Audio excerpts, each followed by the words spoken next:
Mickey Hart, percussionist, author, drummer for the Grateful Dead for over 30 years, social activist, musical archaeologist, and most recently appointed to the Board of Trustees for the American Folklife Center at the Library of Congress.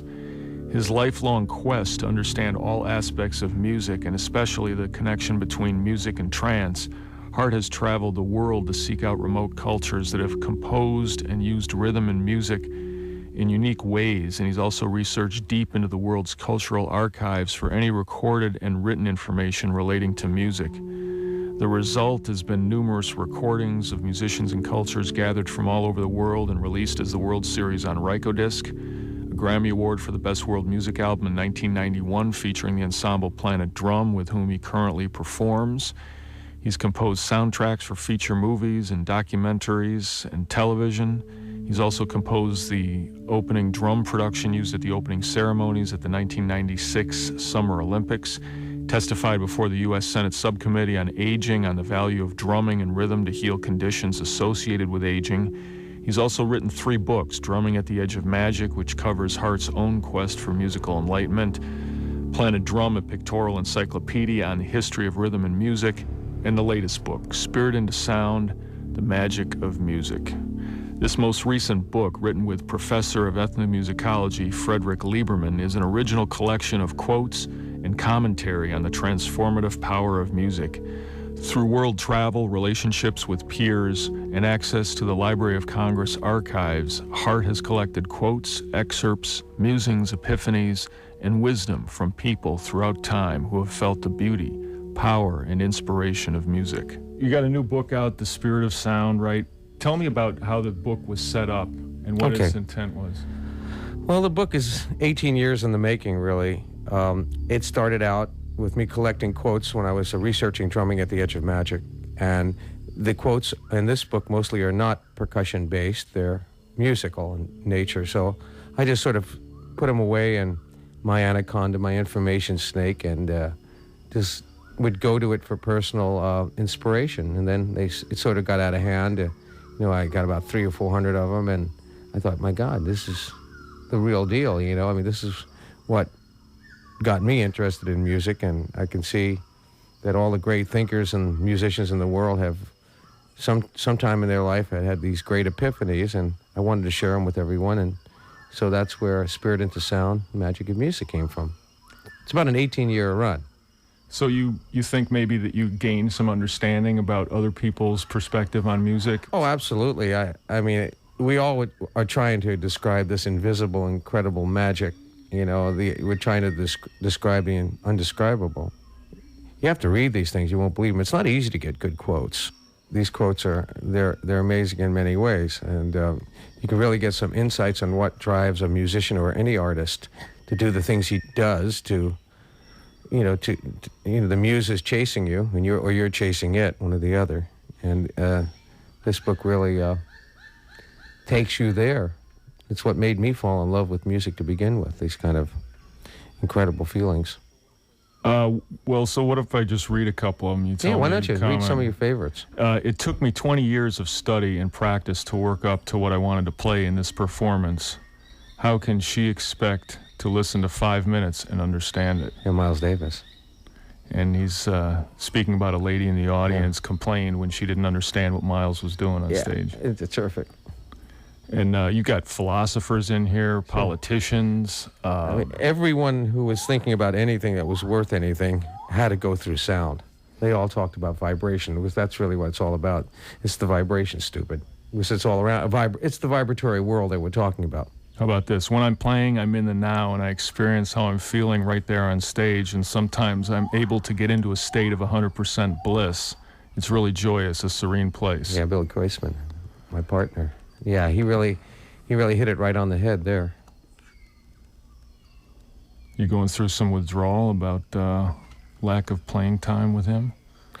Oh, no, we had a great run, and every once in a while I really feel like, I need to get that hit again. But, I'm having a great time in Planet Drum. I mean, it's just a terrific feeling I'm getting, and we did it about as good as we could do it for as long as we could do it.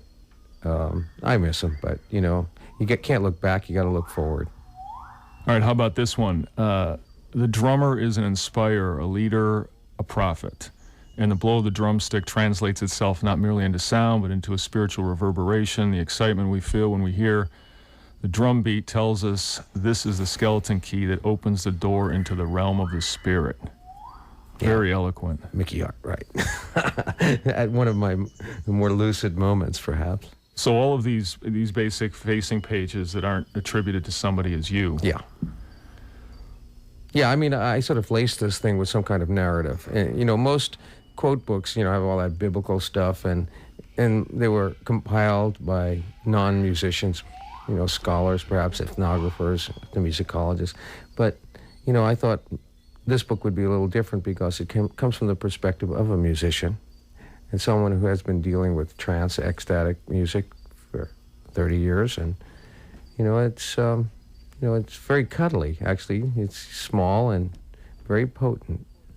Portable. Portable, yeah. I take it with you. It's not a big book in that sense.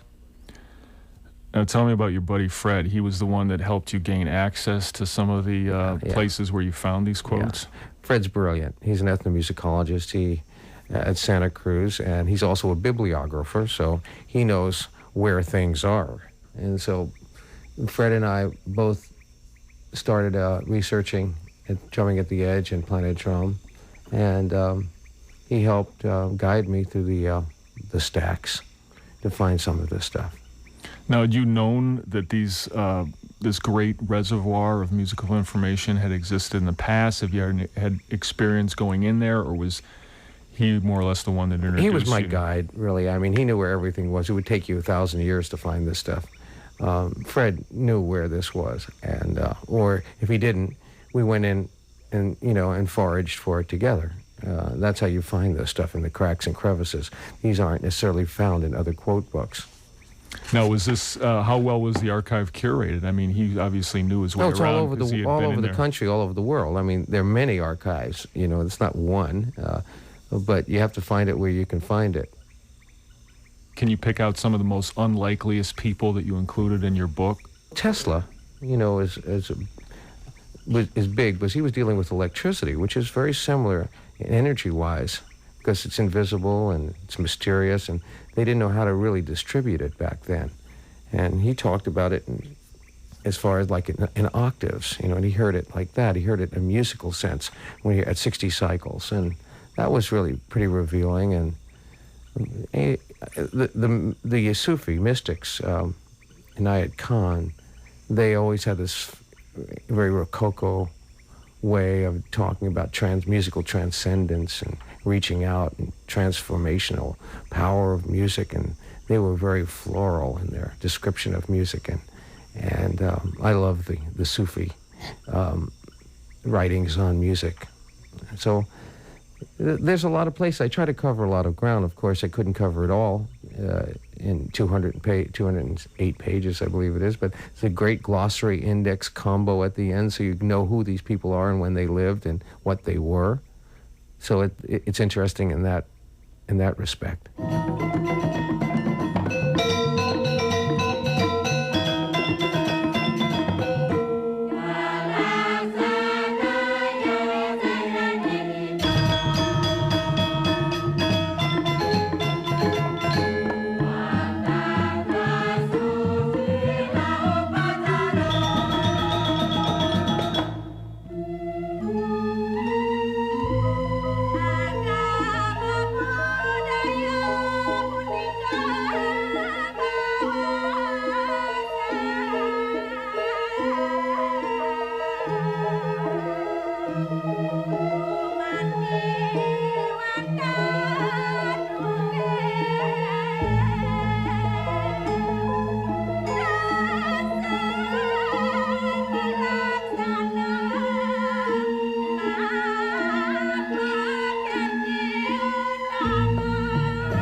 The latest offering in the World Series, Living Art, Sounding Spirit, the Bali Sessions, was recorded by Hart on his expedition to Bali in 1998.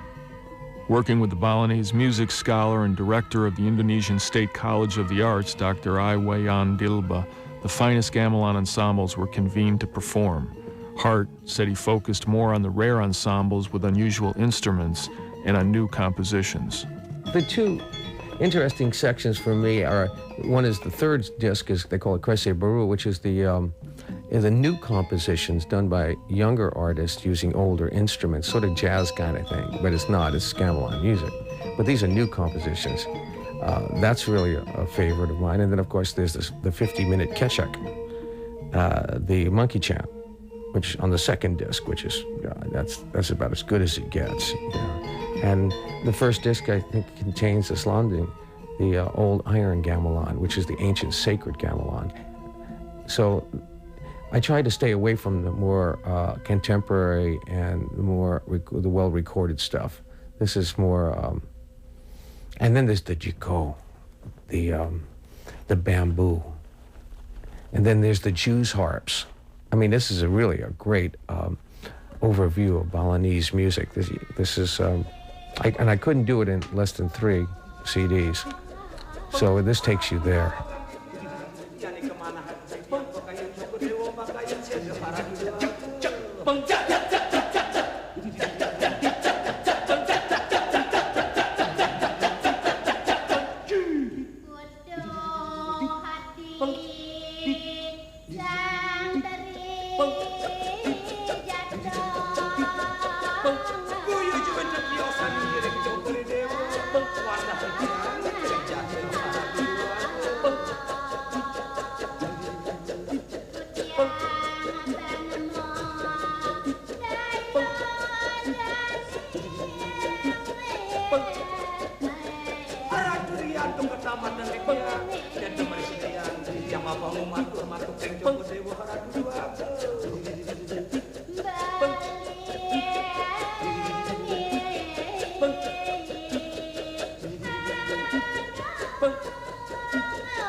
Jangan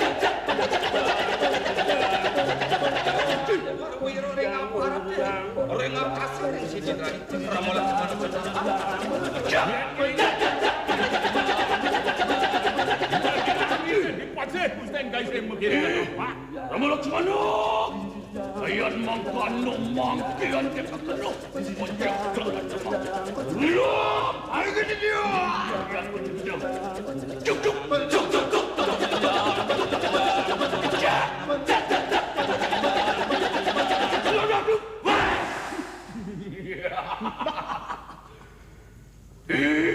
Ramulak sa mano. Mangki terimokan na palakarman tu. Dia tiki. Megonado anak yang rawan na tananwani. Nah, jangan semua macam apa. Dilo, ay ka dia. Mapan ramulak sa mano sampun dinagap ding nagapasa. Ay, ramulak sa mano spisa kumadgal do libidong. Mangki ulon ni prayo pamulih. Kawar-kawar alawan sri ramo ya bapa. Urusan uning dila. Lama dengar jadi semua bapa ko. Mama, laksamano cai kak jadi semua ngante bapa. Wah, ni ada demonyak jak. Ada mogono ngoyong cai. Yes, an excerpt of the tremendous, almost hour-long Kepedong Sita, the story of the abduction of Sita from the Dadaka forest. Rama and Laksamana are aided in defeating Rawana, her abductor, by the monkey army, led by Surgriwa and Hanuman.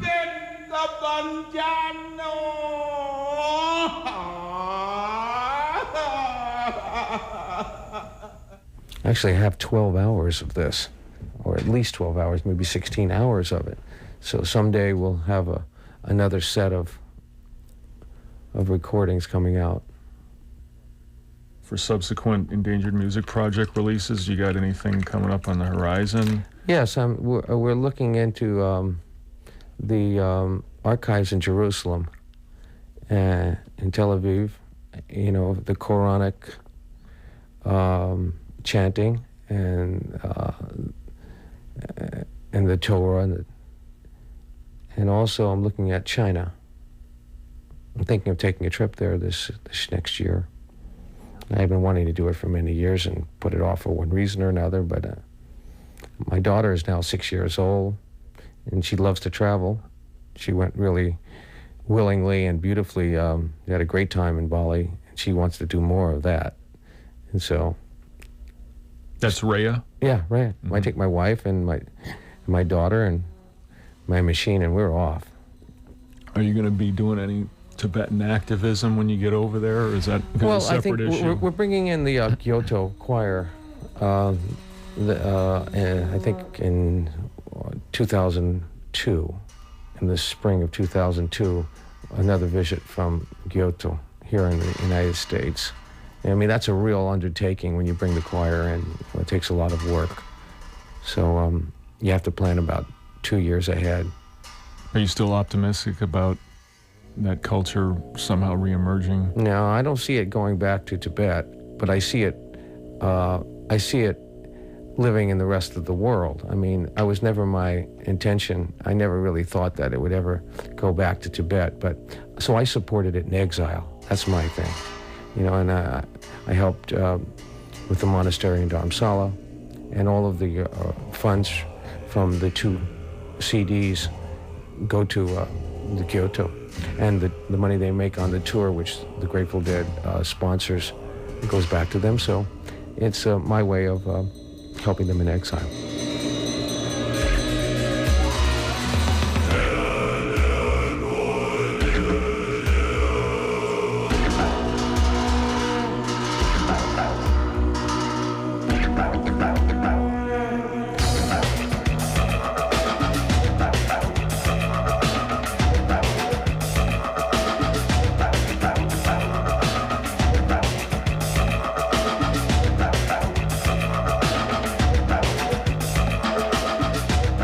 Recent appointment to the Board of Trustees, American Folk Life Center for the Library of Congress.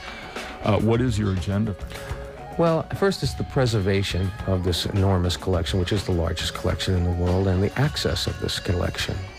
I'm trying to form friendships and handshake with financial benefactors politicians, to be able to fund the digitization of the Library of Congress. That's really what's at the bottom line here, the digitization, and for people to have access to this great, enormous collection, which is, until now, you can't get a library card at the Library of Congress. It's just not done. You can't take anything out.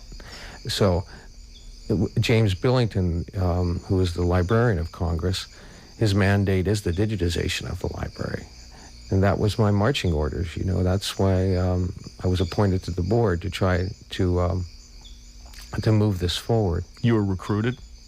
Yeah, Senator Daschle called me from, he's a minority whip, and it was a 6-year senatorial appointment to the Board of Trustees. And so it's a very active board now. Everything has sort of changed in the library. They realized with the internet that, you could have a virtual library. I mean, you can actually be there. And so that's what's going on right now.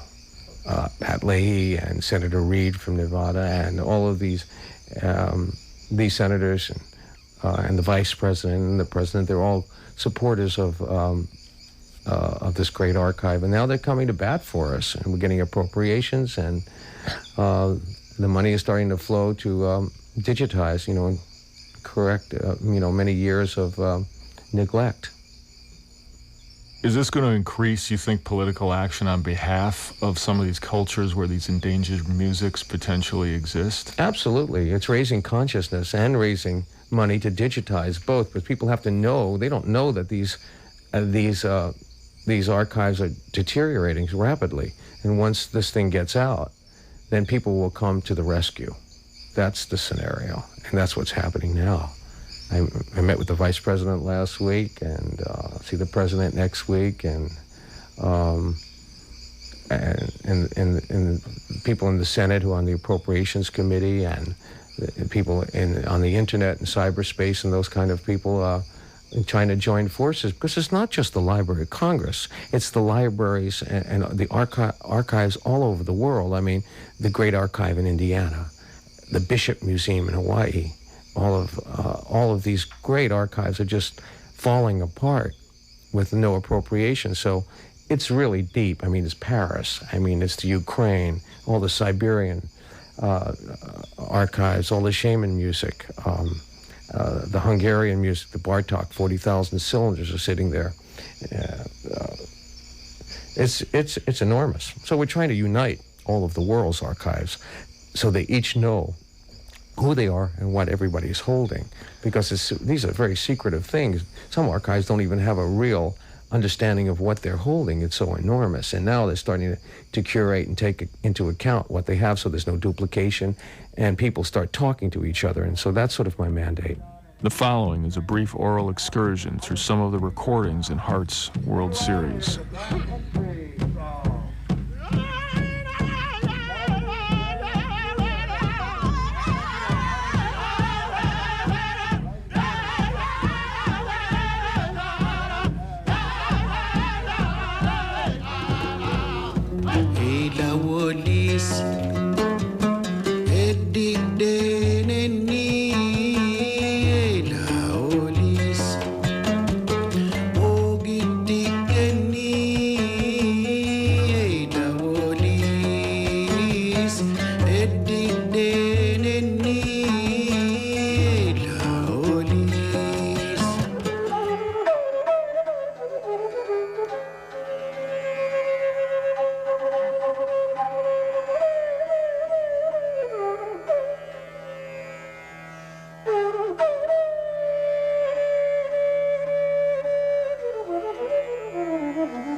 everybody loves music, you know, and so that's common ground. We might not share the same politics, but we do share the love of music. See, music is a very special energy. It's beyond race, it's beyond age, it's beyond who you are, your station in life. It doesn't matter. It doesn't see the color of your skin. It's a great equalizer. So that's one of the great things about music. So we can sit and talk about music, like James Billington, Dr. Billington, who's the Librarian of Congress. I mean, he was appointed for life, and I don't know. He's a Russian scholar. And he's a wonderful guy. We don't have that much in common, except we have a great love of music and of Russian bells. In the 18th and 19th century, we could talk for hours about the glory of Russian bells.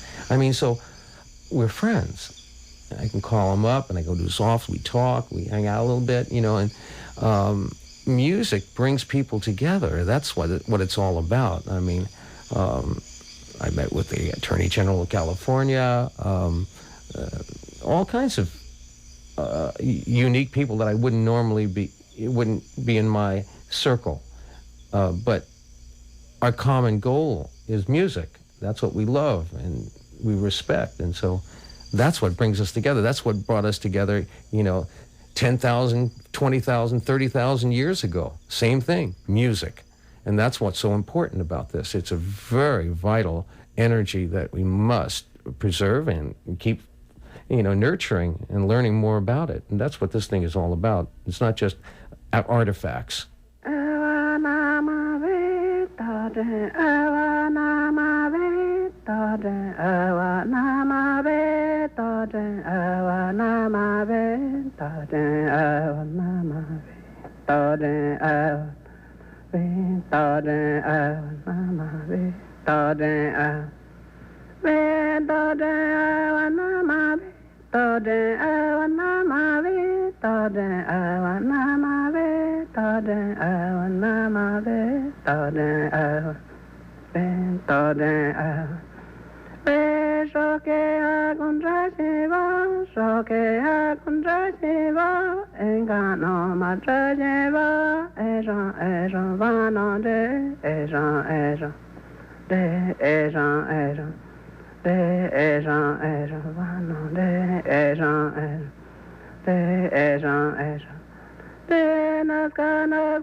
I'm older than the president and the vice president, you know. I mean, I'm 56, and they need good advice. You know, that's the way I look at it, and I think that, you know, on some subjects I could help them. I know what I know. I mean, I don't know about, you know, foreign policy, you know, and about NATO and all of that, but when it comes to preservation and music and the environment and the rainforest, I know about these things, and I think that that's my responsibility to tell them the real skinny, you know, and really talk to them, you know, and there's no, it's a very matter-of-fact thing. They're really normal people in a way, you know. I mean, I've been to the vice president's home, and I've met with President Clinton, and we've talked about these kind of issues that are important to me, and they're very down-to-earth kind of meetings. You know, it's not a big, you know, big scene or anything. But you know, it doesn't surprise me, you know, because these people wanted to reach out do people like me, you know, I mean, there goes the neighborhood, you know. But I think it's a sort of a natural occurrence. I don't, you know, I'm not blown out by it at all. It's sort of well within specs.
We do know things before recorded history.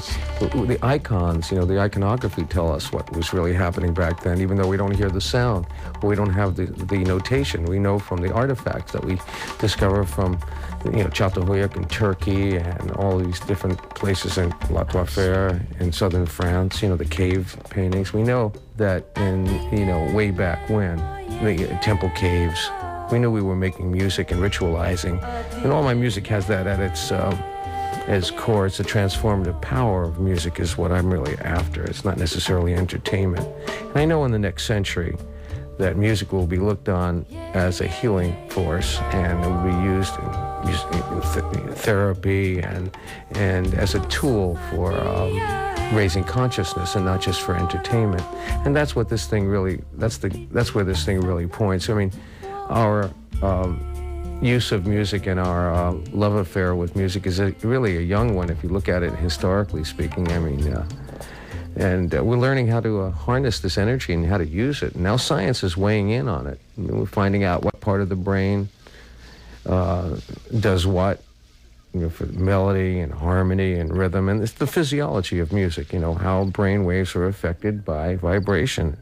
What is this energy really about? What is this adrenaline? What is this adrenaline cocktail that we have, you know, after we finish making or listening to music? What physically, scientifically, is this energy all about? And so now the big guns in science are starting to point in this direction, and they're weighing in. So vibration and music will be a sacred art in the next century. It will be studied very seriously. It will be used, hopefully, to make a better world.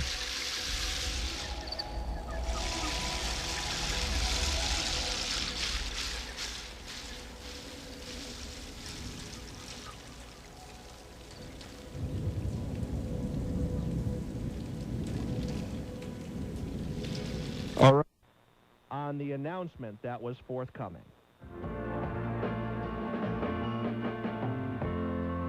Your sister's gone out, she's on a date, and you just sit at home and masturbate. Oh. Phone is gonna ring soon, but you just can't wait for that call. As families gathered all over New York State, they heard this. Go to the village in your tie-dye jeans, and you stare at the junkies and the closet queens. It's like some pornographic magazine, and you smile. crowd swayed. Captain Jack will get you high tonight. Hillary for Senate. Take you to your special island. Captain Jack will get you by tonight. Just a little push and you'll be smiling. So you play your albums and you smoke your pot. Oh. And you meet your girlfriend in the parking lot. Well, they finally realized what was happening, and you could hear her, Attention, please. her aide Could I try have to your shut it attention, down. Please. Everyone be quiet for a moment. We cannot start the program until everyone has taken their seat. He finally gets Prepared the to start our song program, out. but everyone must take their seat. Thank you. So they shut Everyone Billy must Joel have down. in a seat if they're in the gymnasium. The odd thing was the show didn't start there. It was just quiet for another 10 minutes. They just had to get Billy Joel out of there with the masturbations and the drug use. Well, my information tonight is the First Lady backstage was unaware the song was playing, and I talked to an aide who, in tears, told me somebody's going to have to tell her. We were running late with the program, unfortunately. No one realized that Captain Jack was playing over the sound system and on national television. Tonight, the campaign is offering its sincerest apologies for this mistake. And we've been assured the First Lady does not endorse the message in Captain Jack. And I'm Matt Drudge. On Sunday night,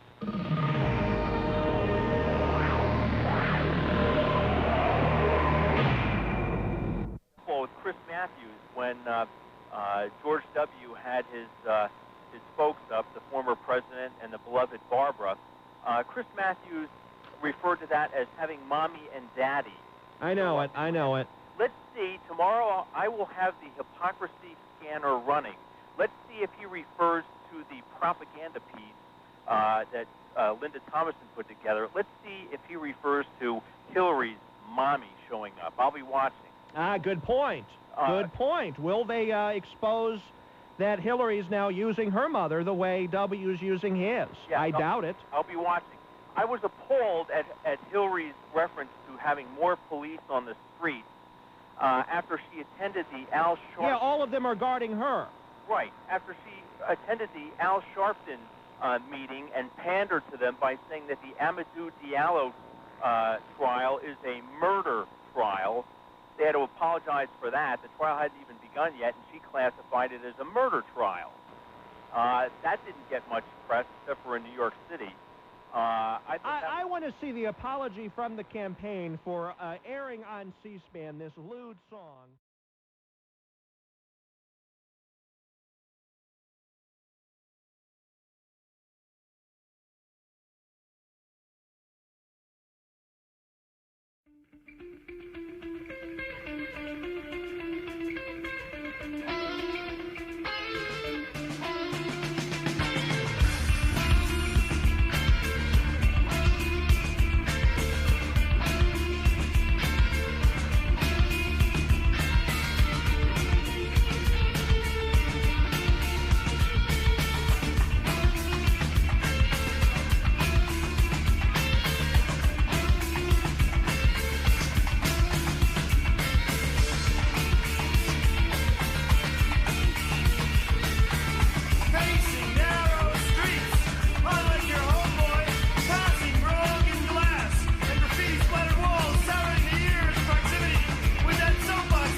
outside, round the outside. You know it. Two buffalo gals go around the outside, round the outside, round the outside. Three buffalo gals go around the outside.